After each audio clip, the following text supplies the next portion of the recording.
Moving on, 3 Americans have been released from China's custody today. The Biden administration announced their return home as part of a prisoner swap with Beijing. So at least one detainee remained imprisoned for over a decade. The group maintained their innocence for years, saying they were wrongfully held in China. The National Security Council releasing a statement following the White House announcement saying, quote, soon they will return and be reunited with their families for the first time in many years, thanks to this administration's efforts and diplomacy with the PRC. All of the wrongfully detained Americans in the PRC are home. CBS News congressional correspondent Scott MacFarlane breaks this all down for us. So do we really have any details about the 3 Americans and how this swap actually played out? Yeah, Mark Swiden is the one who's been in custody in China for more than a decade, since 2012. Kai Li and John Lung are the other 2.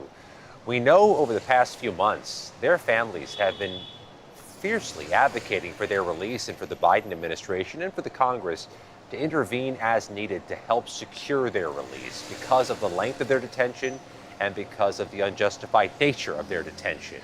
Li and Lung were accused of espionage, Swiden of a drug offense that the families and their advocates, including their advocates in Congress, have said were unjustified, unwarranted, and were not substantiated.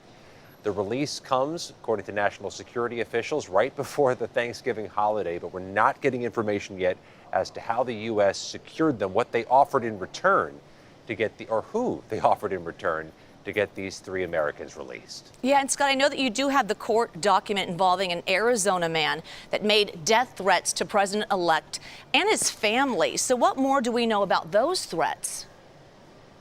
A much different case. Manuel Tamayo Torres is from the Phoenix area, charged now in the federal court system in Southern California, accused of making a threat or a series of threats against the president-elect. And according to the 16-page court filings, these were vulgar, violent threats directed towards Donald Trump. What's more, Tamayo Torres is facing a series of firearms charges. According to the prosecutors, he made unlawful, untruthful statements to secure the purchase of guns, alleging that he didn't have a criminal past and wasn't deemed a threat previously in his life, where the prosecutors say he does have a criminal past and has been accused of menacing and harassing others in the past and making those gun purchases illegal.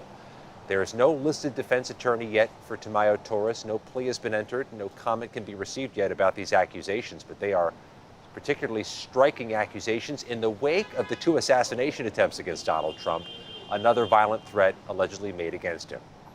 Scott MacFarlane. Scott, thank you so much.